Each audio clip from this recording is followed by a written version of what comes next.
Belgrade is calling. Yes, Serbia has decided on their Eurovision 2018 act, and it is Sanja Ilić and Balkanika with the song Nova Deca, I believe is how you say it. What does that mean, Chris?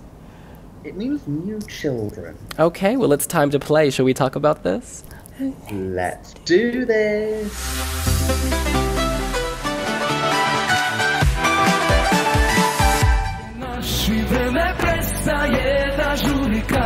Si sa mnom ti, svet je naš I osmehom se budim zato što postojiš ti. And apologies for whispering. It is 4 a.m. here in Armenia, where I am while we film this. So I'm going to not shout because I'm in a public space in a hotel and I don't want to wake people up. In any case, Chris, I'm going to kick this off by saying this act, I mean, it's hilarious. It's wild. It's crazy. It harks back to the Eurovision of yesterday where people went out, had fun, did their thing. They went ethnic. They didn't care. You know what I'm saying? They weren't ashamed to do what they do, to do you, if you will. And they've done a great job with it. This is kind of reminding me of Bosnia and Herzegovina 2016, but more fun.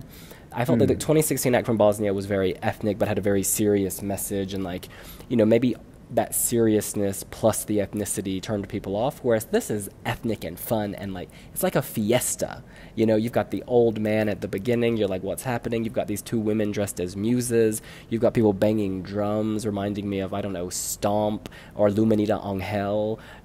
It's just a lot of different things, and for whatever reason, it's interesting and gripping and works. Yeah, I think when I was watching it, I think it was definitely one of the clear favourites to win. It stands out from the moment you start that first shot of the guy playing his flute. You're like, oh, okay. I mean, there's a lot of love, love, peace, peace references here. I mean, you've got a drum, you've got an old man playing a native instrument. You know, there's a lot of that, but it kind of works because, you know, I don't think they're not trying to be this sudden like, oh, we're amazing, like we're this massive force, really. It's like, yeah, we're going to have fun, we're going to be good, we know what we're doing. Like, they are very experienced with this kind of sound. And I think that it's something different again for this year's Eurovision. I love the fact that it's in a native language. Yeah, I think it's a very, very good choice by Serbia. I just think it's got a real shot at doing really well. There's a lot of people that sort of umming and ahhing about it, but I think this could do surprisingly well because it ticks a lot of boxes. Yeah, and a lot of times when people do ethnic and traditional, as we're seeing this year, they go for slower songs. This is really the only upbeat, wild and crazy ethnic song thus far, and if they can maintain that uniqueness as the year goes, or the season goes on, they can really stand out. This is non-fast food music done in a fun way. You just want to eat. I want to have seconds.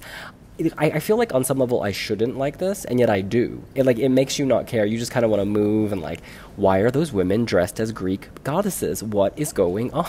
But you don't care. You just embrace the wacky and crazy of it all. And it works. The drummer, I think, is what makes it so modern for me. Once he's getting his moment, it really, I'm like, okay, I'm with you.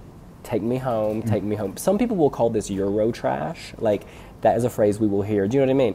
But I don't care. I embrace that. Take me to the club. If they're playing, I'm there. I think as well, I think it does need a little bit of trimming. I mean, I think anyway it needs trimming because I think it's a little bit over at the moment. And there's parts where I love the chorus. I love when they're all joining in together. And I like the opening, but there's sort of that after the first chorus, the two women do their thing again for a bit.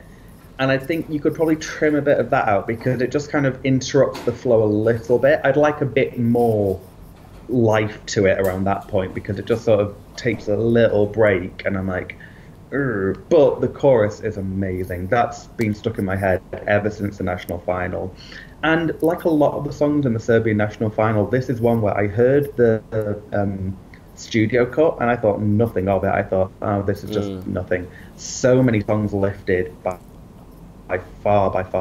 You know, I think it was definitely between them and Saskia Jans, who was amazing as well. Looked so good in her sort of blue pantsuit outfit.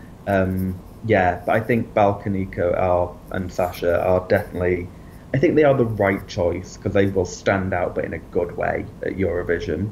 Yeah, I'm wishing Serbia all the best with this. I want this to do well because it makes Eurovision fun again. Because for so long we have people just pursuing radio-friendly songs, which becomes a bit sterile and generic, whereas this is giving us personality. This is what made me love Eurovision, you know, back in the noughties. It was people were being wild, and this is wild but also musical and also traditional. In any case, final thoughts before we say goodbye. How do you think it will do? Oof, I think it'll definitely qualify at this stage. I think it's one of the ones where I'm pretty certain about it. Not just because it's Serbia as well. It will appeal to people in sort of the Balkan region. All that region, I think, will be really in favour of this, and it will have that crossover appeal. I hope the juries respect it. But I think, you know, left-hand side maybe. If they cut it in the right way. If they cut that sort of like slightly bit that drags, I think it'll be much better for it. But yeah, I think Serbia have done themselves proud with this selection and the entire national final. Great national final. Yeah, #1 trending globally. That's a big deal. I really hope they get the staging right. If they can get the staging right and make this a, you know, just make it a big party atmosphere while also having that ethnic edge, people will really get behind this. Because, you know, they were working on a smaller stage in Beovizija, and now they're going to have this massive stage in Lisbon. The sky's the limit. Those drums are going to be key no matter what. I just feel like success here revolves around those drums somehow.